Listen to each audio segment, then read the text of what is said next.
"The English clause offers cooperation," Elias Venn said. "The Varencian clause grants jurisdiction."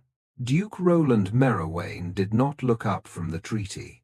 Rain struck the tall windows of the Foreign Office, while clerks moved quietly between tables covered in maps, shipping records, and translation drafts. At the center of the room lay the Greyhaven Treaty, written in 2 languages and prepared for the Queen's seal. Roland placed one finger beneath the disputed sentence. In diplomatic usage, they are equivalents. They are not.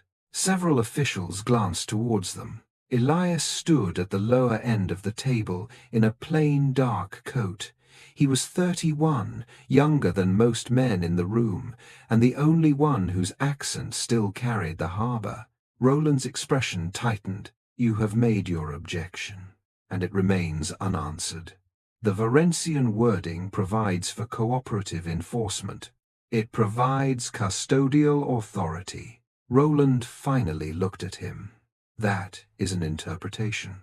It is the legal meaning." "According to whom?" "According to every harbour court that has used the phrase for the past 40 years. Silence settled over the room. Roland had negotiated with ambassadors, admirals, and ministers.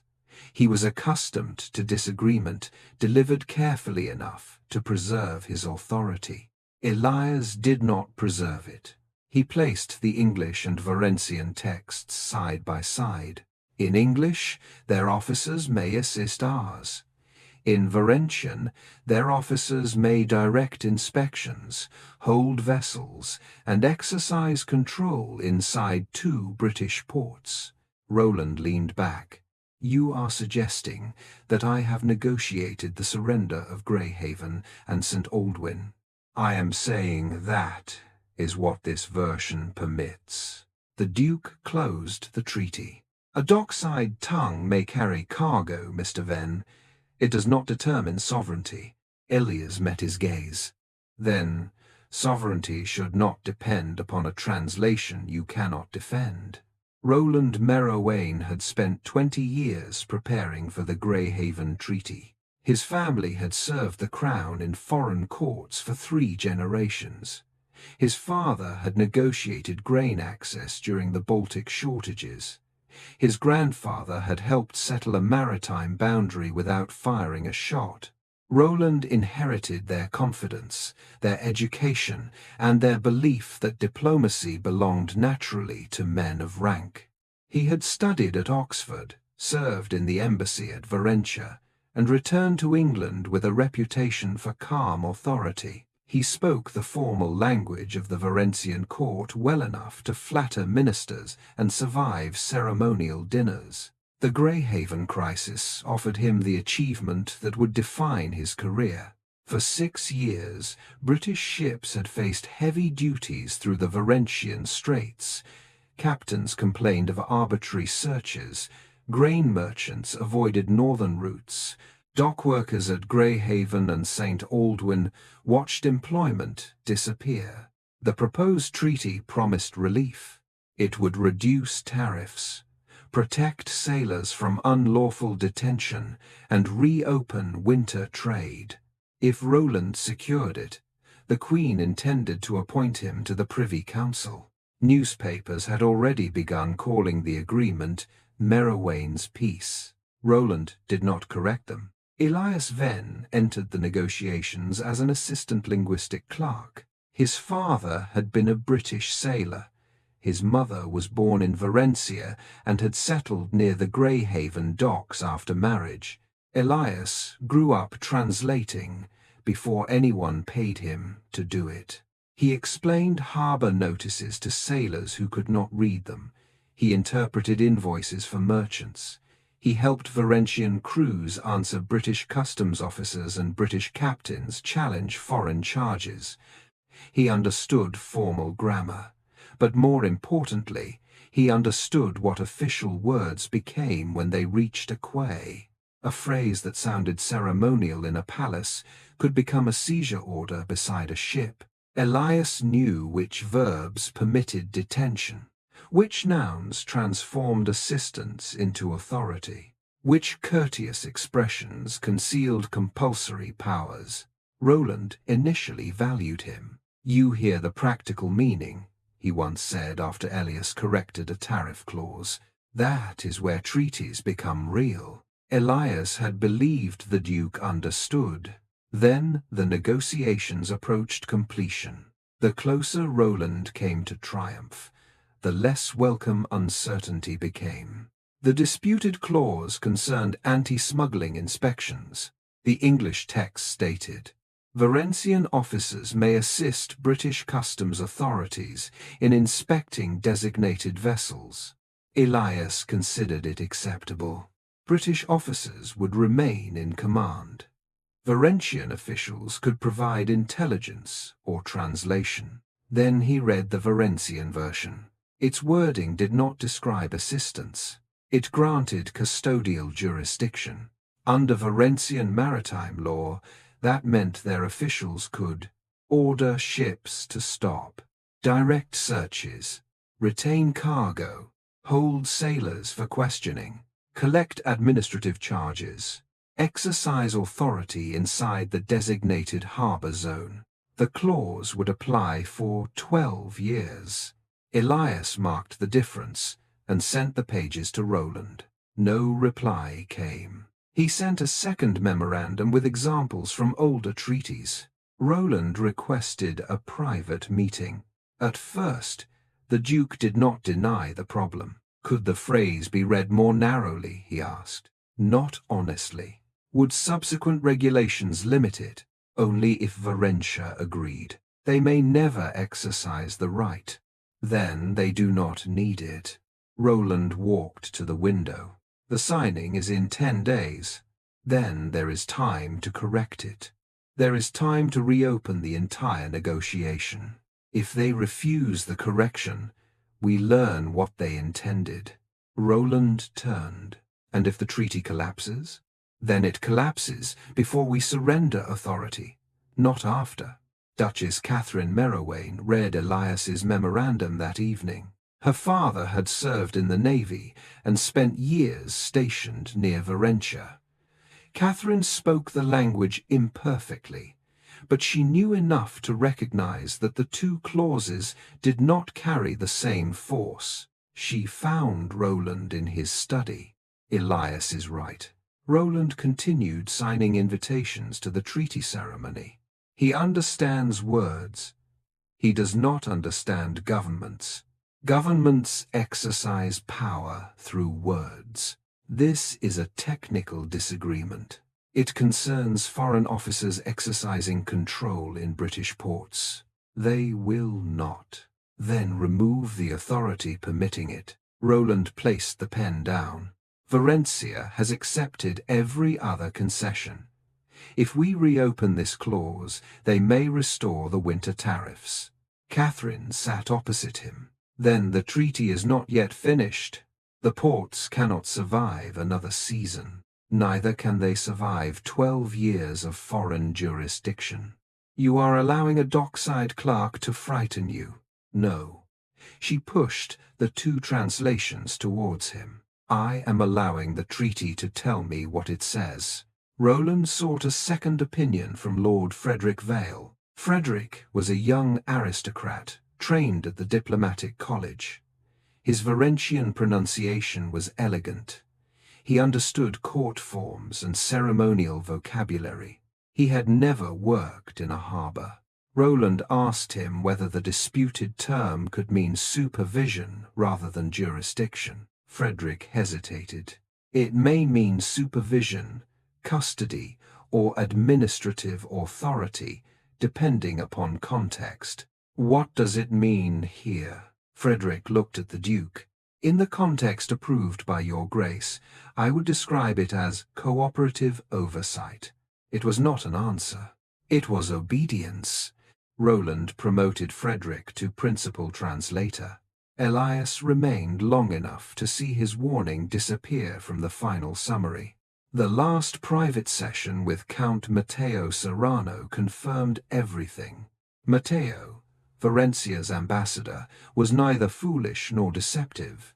He sat across from Roland with the bilingual treaty open between them. Your government accepts Varencian custodial authority in both designated harbours? Matteo asked. Elias translated precisely. Roland replied, Britain accepts cooperative enforcement. Matteo's eyebrows lifted. Our text is more direct. The distinction is ceremonial. Matteo studied Roland for a moment. Then he nodded. He did not need to argue. From his perspective, the British envoy had accepted the Varencian meaning while choosing softer language for his own parliament. After the meeting, Elias followed Roland into the corridor. You heard him. I heard a diplomat describe his preferred interpretation. He asked whether Britain accepted custodial authority, and I answered in terms of cooperation. You did not reject it. Roland stopped. Diplomacy depends upon useful ambiguity, Elias replied. Ambiguity is useful only until both sides enforce a different promise. The confrontation before the ministers ended Elias's employment. Roland dismissed him for insubordination. His office pass was withdrawn. The translation contract held by his younger sister was cancelled. The family cottage near Greyhaven belonged to the Merrowayne estate. Notice was served requiring them to leave. Letters went to the major shipping firms describing Elias as politically unreliable. Catherine placed the eviction order on Roland's desk. Why must his family lose their home because he challenged one clause? He attempted to undermine a royal negotiation. He attempted to make both copies say the same thing. He publicly questioned my competence. He publicly answered a question you refused to answer. Roland looked at her. You intend to stand against me at the ceremony. I will not stand beside a treaty I do not trust. Your absence will suggest that even my wife doubts it. I do doubt it.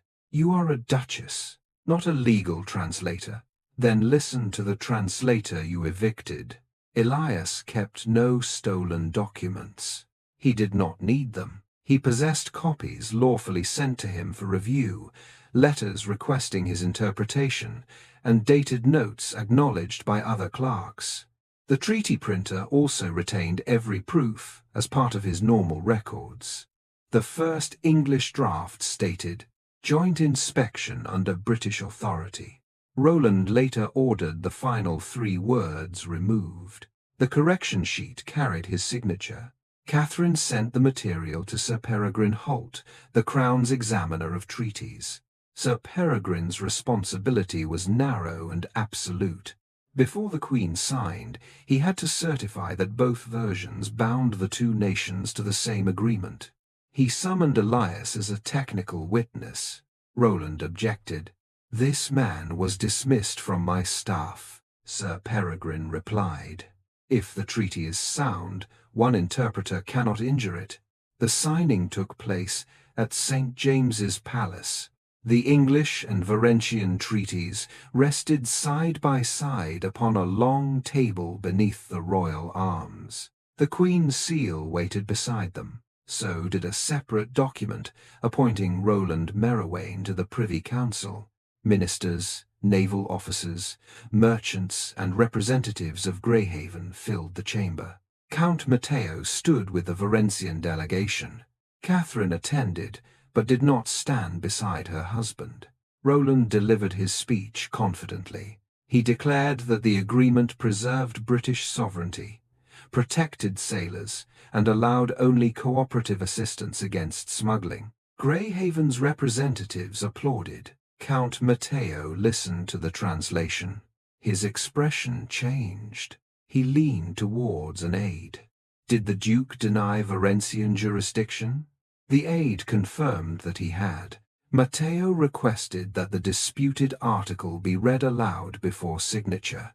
Lord Frederick read the English clause. Varencian officers may assist British customs authorities in inspecting designated vessels. A Varencian secretary read the other version. Varencian officers shall exercise custodial jurisdiction over all designated inspections within the harbours. Sir Peregrine looked at Frederick. Do these sentences have the same legal meaning?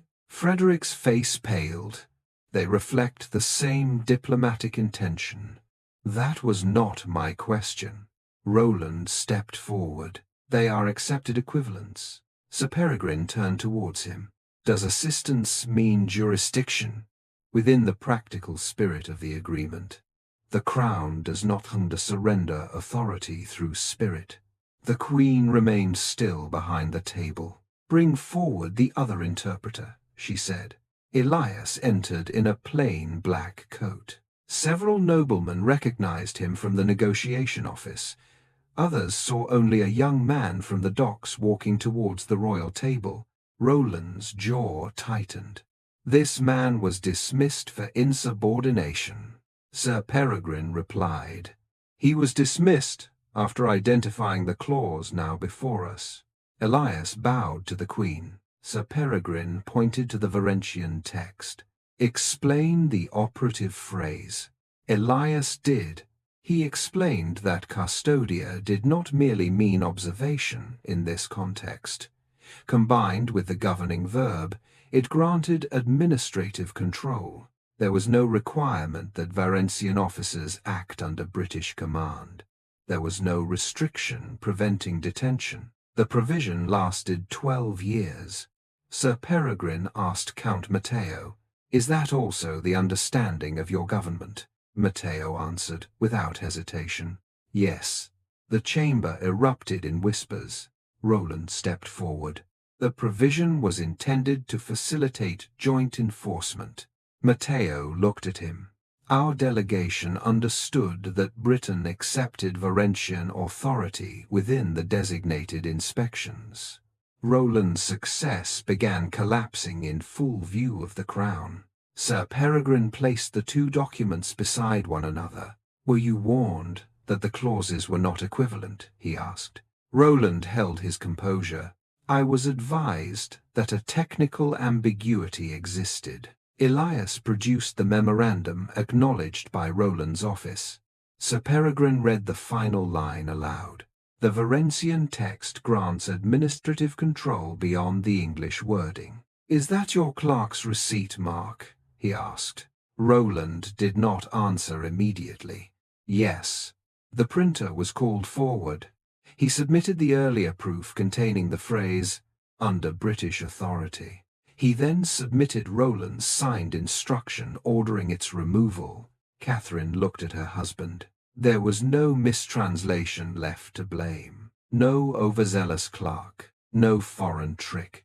Roland had known. The Queen reached for the ceremonial pen. Every eye in the chamber followed her hand. Then she placed it back upon the table.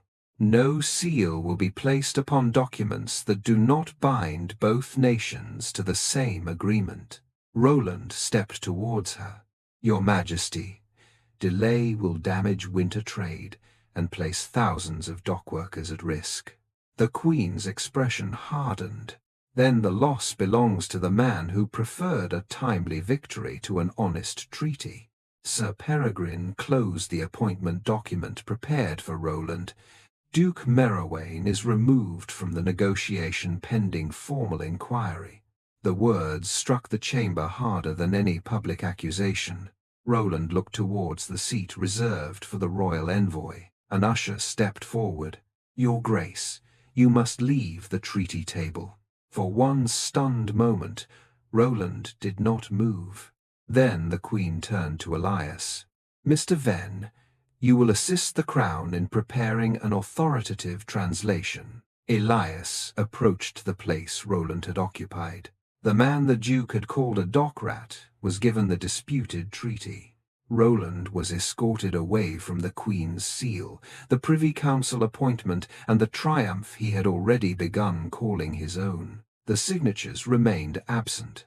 The treaty remained unsigned. And one word had cost the Duke everything he believed the room was about to give him. The treaty chamber emptied without ceremony. Varencian delegates were escorted to private rooms, while British ministers gathered around Sir Peregrine Holt. The Queen's seal remained unused on the table. Roland stood near the door, no longer permitted to approach the documents he had spent 2 years negotiating. His first instinct was to explain. "The commercial provisions remain sound," he said. "Only one article requires clarification." Sir Peregrine did not look up from Elias's memorandum. "One article concerning foreign authority inside British ports. The wording can be corrected. It could have been corrected before today." Count Matteo closed his copy of the treaty. "My government negotiated in reliance upon the Varencian text." Roland turned towards him. "You understood that Britain would never surrender control of its ports." "I understood that your government accepted the words placed before it." "You knew the English version was softer." "Yes." The admission caused several ministers to stare. Matteo remained calm. "I assumed your grace required softer domestic language for the same legal concession." Roland's face hardened. "You exploited the distinction." "No," Matteo replied. "I asked you directly whether Britain accepted custodial authority. You chose not to reject it. There was no foreign conspiracy to expose, no secret replacement of pages, no forged translation." Matteo had protected Varencian interests openly. Roland had protected his own reputation in silence. The formal inquiry began the next morning. Roland was ordered to surrender every draft of the treaty, all correspondence with the Varencian delegation, translation memoranda, printers' proofs, notes from private meetings, employment records relating to Elias, eviction and dismissal orders issued against the Venn family. Catherine attended the first hearing from a seat behind the ministerial bench. She did not sit beside her husband. Sir Peregrine questioned Roland directly. "When did you first understand that the two clauses might not be equivalent?" "When Mr. Venn submitted his memorandum." "Did you seek an independent review?" "I consulted Lord Frederick Vale." "Was Lord Frederick experienced in maritime law?" "He was trained in diplomacy." "That was not my question." Roland glanced towards Frederick, who sat pale and motionless near the wall. "No." "Did Mr. Venn provide examples from prior harbour cases?" "Yes." "Did Count Matteo ask whether Britain accepted custodial authority?" "Yes." "Did you reject that interpretation?" "I described the arrangement as cooperative." "Did you say Varencian officers would remain under British command?" "No." "Why?" Roland paused. "Because saying so might have reopened negotiations. Because Matteo might have refused. Because the signing date might have moved. Because the Privy Council appointment might have disappeared. I believed practical enforcement could be limited later." Sir Peregrine leaned forward. "By what authority?" Roland had none. The treaty would have become binding once sealed. Subsequent regulations could not remove rights granted to another sovereign government without its consent. "I expected both nations to act reasonably." Sir Peregrine's expression hardened. "A treaty exists because nations do not place sovereignty upon expectation." Elias testified after him. He did not exaggerate Roland's conduct. He confirmed that the Duke understood formal Varencian well enough to follow negotiations, but lacked specialized knowledge of harbour law. He described each warning he had submitted. He also acknowledged Roland's legitimate work. His Grace secured tariff reductions that neither government had accepted before. Roland looked towards him, surprised. Sir Peregrine asked, "Why mention that?"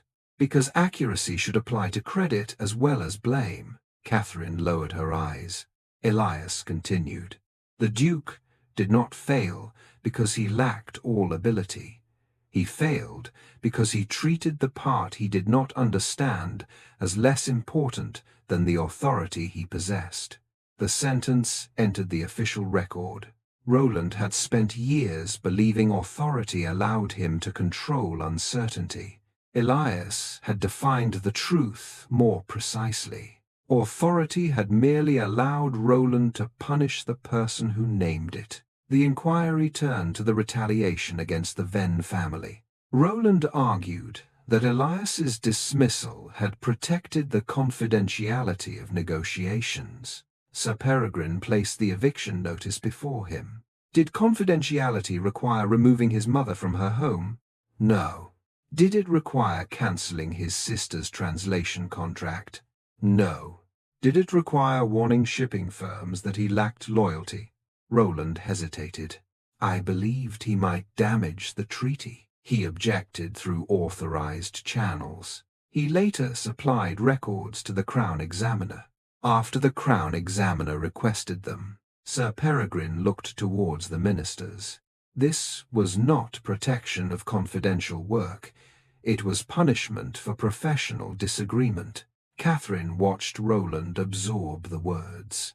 He had often claimed that Elias's conduct endangered the treaty. In truth, Elias endangered only Roland's ownership of it. The commercial consequences began within weeks. Without the signed agreement, old Varencian tariffs remained in force. 2 grain ships diverted to western ports. A shipbuilding company suspended new contracts at Greyhaven. Dock workers lost shifts. The price of imported grain rose. Families who had expected winter employment came to Catherine's relief office. Roland had used their livelihoods to justify rushing the treaty. Now they paid for the delay his dishonesty had made unavoidable. He offered to use estate funds to support the harbour. Catherine agreed only under an independent board. You do not control the relief program, she said. I am offering my own money. You used their hardship as an argument for silence. You will not now use assistance as evidence of redemption. What would you have me do? Pay without owning the gratitude. Roland sold Merrowayne Lodge, his hunting property on the northern coast.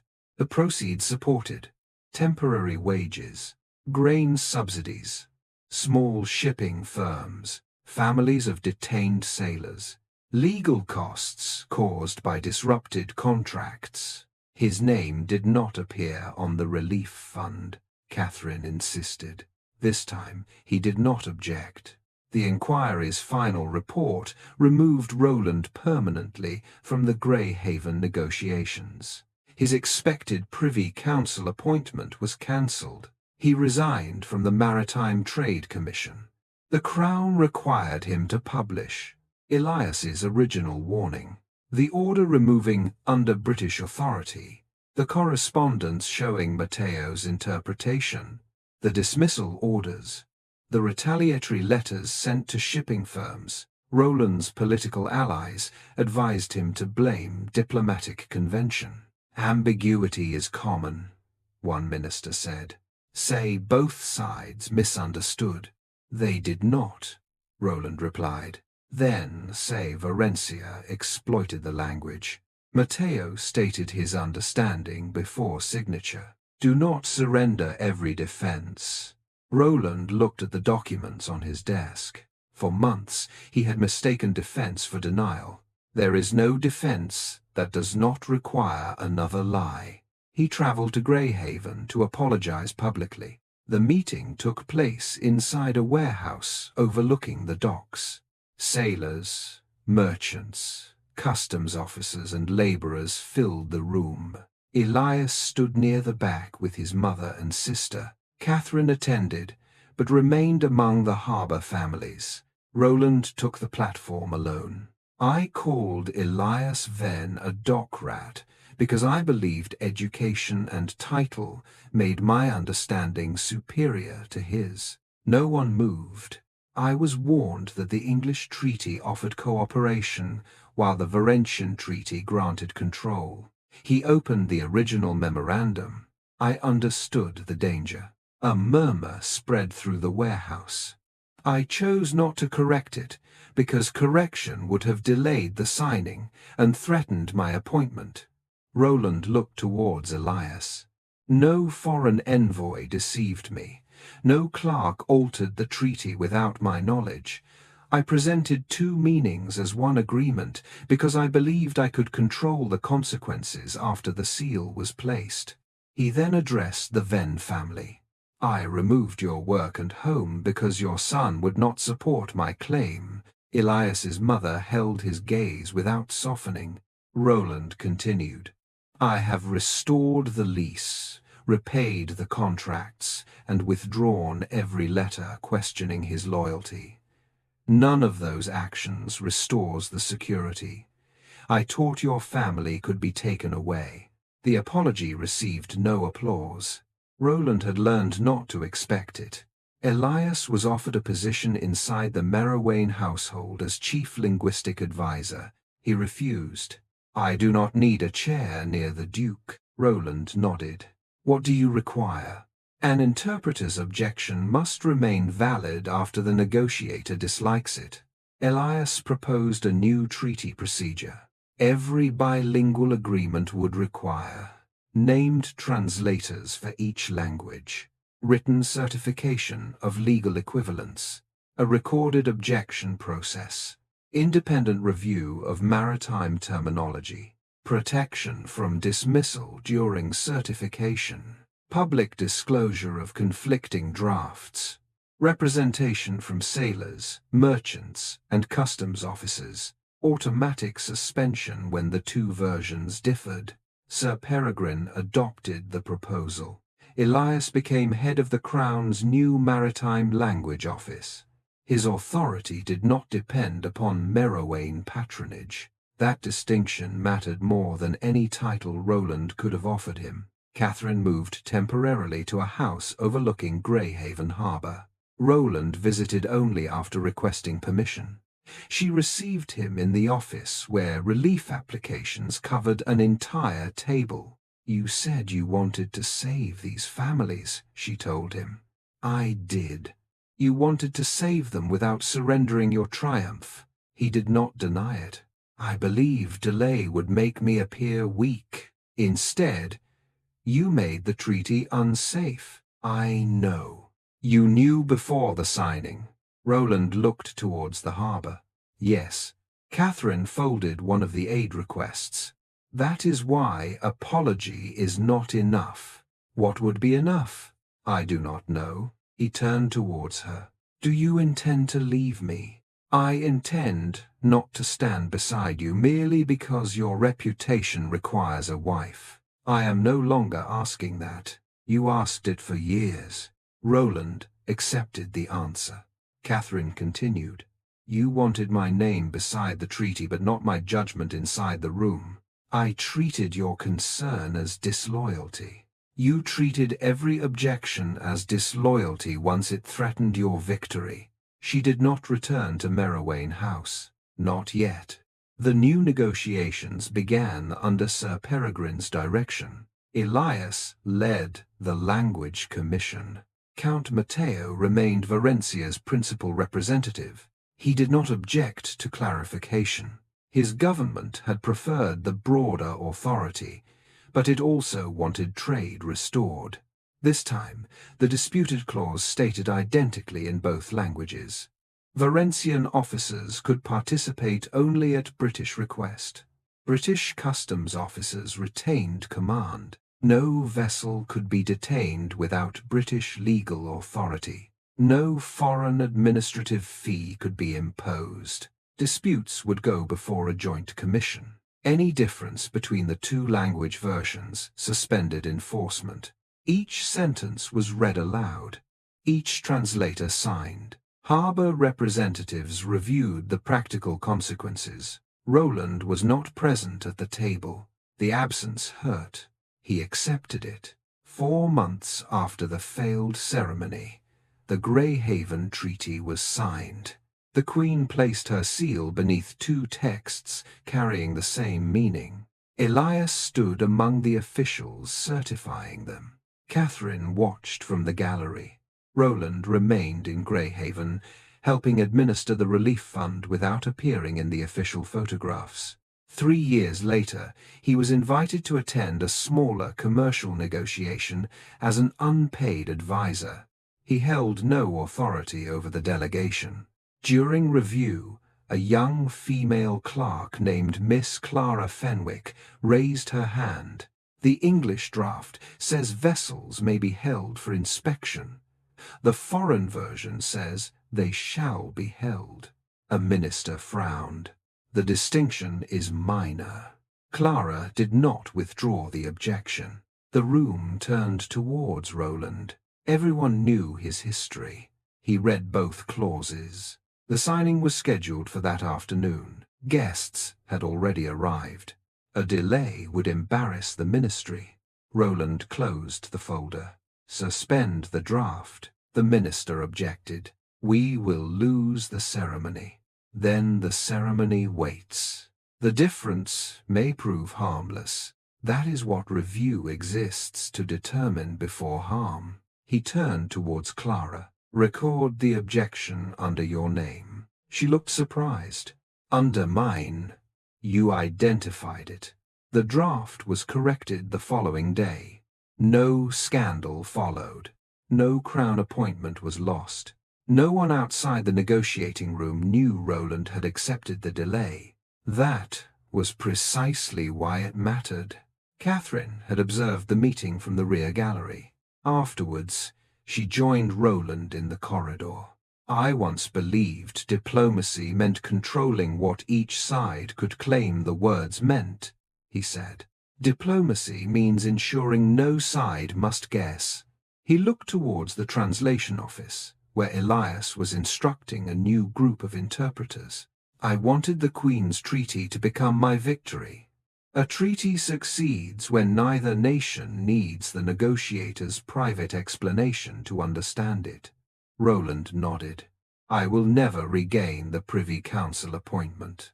No, I once believed that loss would define everything.